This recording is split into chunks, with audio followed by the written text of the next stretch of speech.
Hey, it's Rick with Rock Bottom Outreach, and it's Real Talk Tuesday. Hey, you can tell this is going to be a good one because I'm laughing already, but that's just kind of how my mind works. It's a good time all the time upstairs.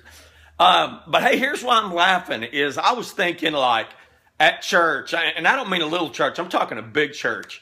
How fun it would be in church to play the game I have never. Have you ever played that?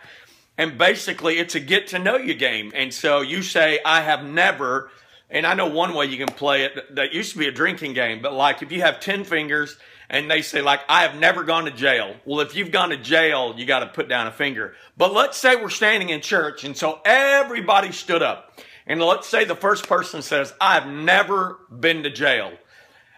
It would be curious to see how many people would sit down at that very moment. Because really, I promise they have this fear about them thinking, oh my gosh, I'm going to be the only one to sit down. And that's just not true. I mean, the list goes on and on. I mean, if you're talking about our bunch, it'd be like this. I've never gone streaking through the Sonic on Pioneer Drive. I've never run through the subway with no clothes on with a beer box on my head.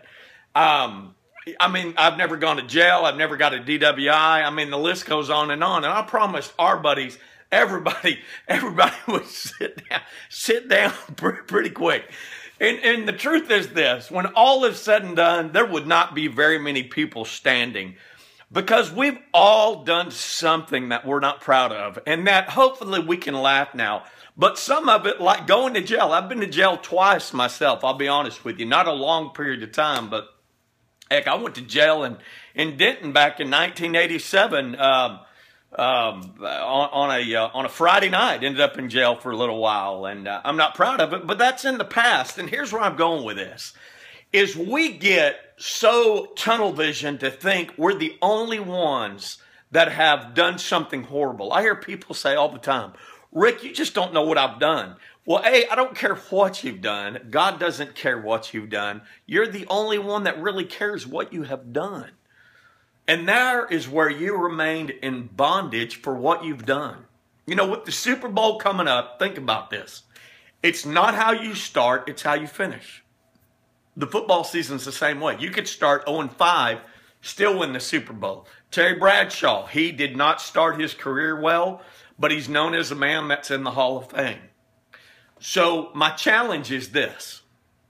If you'll unhook that chain you're dragging around, that basically the chain of sin and shame that you keep dragging around that God never gave it another thought, you might find out what God has planned for you and how he can use that affliction to grow his kingdom.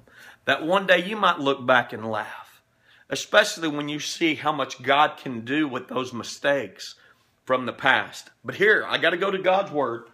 The book of Hebrews, chapter 8, verse 12, where it says, for I will forgive their wickedness and will remember their sins no more. Now, this is important enough to read it twice, and I am not laughing now.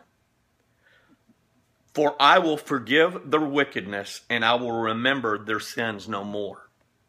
Again, I think that plainly states if you're having dinner with the Lord and you kept bringing up the past, he would have no idea what you're talking about. Because when you repented and you asked for forgiveness, it was never brought up ever again. It's gone as far as the east is from the west. You, my friend, you're the only one that keeps dragging it around. And I know people like to hold that over your head. Trust me, I know this. But understand, the main man has forgiven you. That is God. Maybe it's time you start forgiving yourself. And I know that is easier said than done. I promise you. But we've all done things that we're not proud of. No one's perfect. The word sin is an archery term that means miss the mark. God's word says we all sin and fall short of the glory of God.